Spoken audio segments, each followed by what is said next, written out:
Hello বন্ধুরা, আজকে দেখুন নতুন একটা রেসিপি বলবো না, এটা একটা তালের শাঁস আর এটা মাখবো আমি।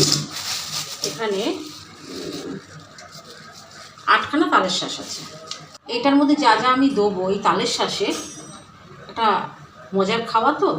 কাঁচা লঙ্কা দুটো, গন্ধরাজ লেবু, এটা আছে একটু বিট নুন আর একটু নর্মাল নুন আর একটু শুকনো লঙ্কার গুঁড়ো, জাস্ট তিনটেকে মাখিয়ে রেখে দিয়েছি। মজাটা হলো এইটাতে। এবার দেখে নিন বন্ধুরা, লোভনীয় জিনিস, এটা কিন্তু আমের সরা আচার একেবারে। এবারে এগুলো আমি ধুয়ে পরিষ্কার করে ছাড়াবো, কেন ওপরে এটা ফেলতে হবে, খোলটা ফেলে নিয়ে আমি দেখাচ্ছি।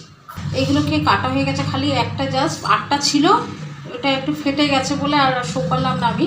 এগুলোকে আমি জাস্ট ঝিরি ঝিরি করে কাটবো, কেটে আপনাদের কাছে দেখাচ্ছি। ঠিক এইভাবে কাটতে হবে। আমি ছুরিতে কাটতে পারছিলাম না, অসুবিধা হচ্ছিলো, ওই জন্য আমাকে বটিটা ইউজ করতেই হলো। এবারে দুটো লঙ্কা যে দেখিয়েছিলাম এই যে,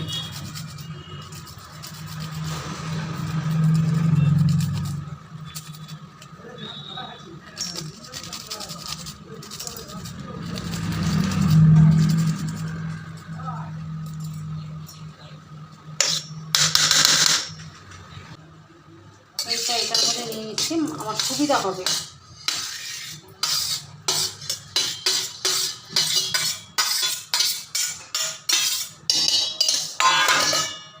এটা কিন্তু মশলা তেল আমের আচার, জাস্ট একটু মুড়ি ছুড়ি দিয়ে খাওয়ার জন্য আমি প্রত্যেক বছরই বানাই। আচ্ছা, এইটার যে গাঁতটা আছে তলায়, যে মশলাটা, ওইটা দেবো একটু। এবার দেবো নর্মাল একটু নুন। এই মশলাটা আছে, এই মশলাটা বিট নুন, শুকনো লঙ্কার গুঁড়ো আর নর্মাল নুন অল্প করে। লেবুটা জাস্ট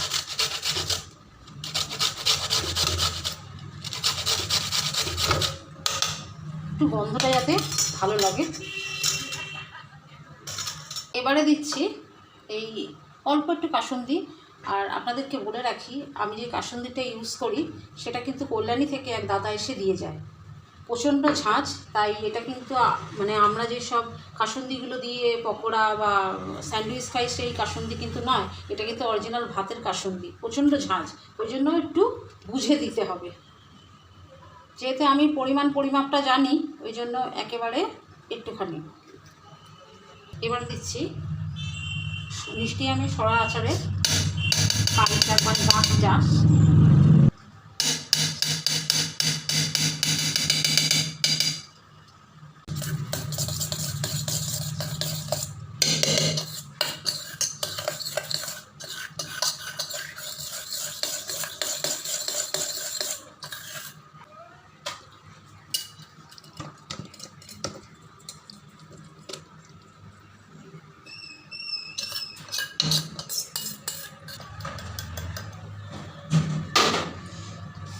একটু সাজিয়ে দিচ্ছি বন্ধুরা, যাতে দেখতে ভালো লাগে। খুব লোভনীয় একটা জিনিস, টক না, অথচ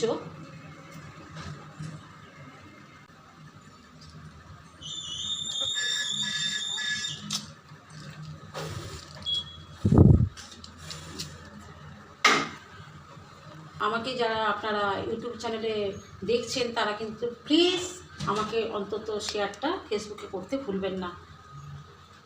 নমস্কার বন্ধুরা, ভালো থাকবেন, সুস্থ থাকবেন, সুস্থ রাখবেন সবাইকে।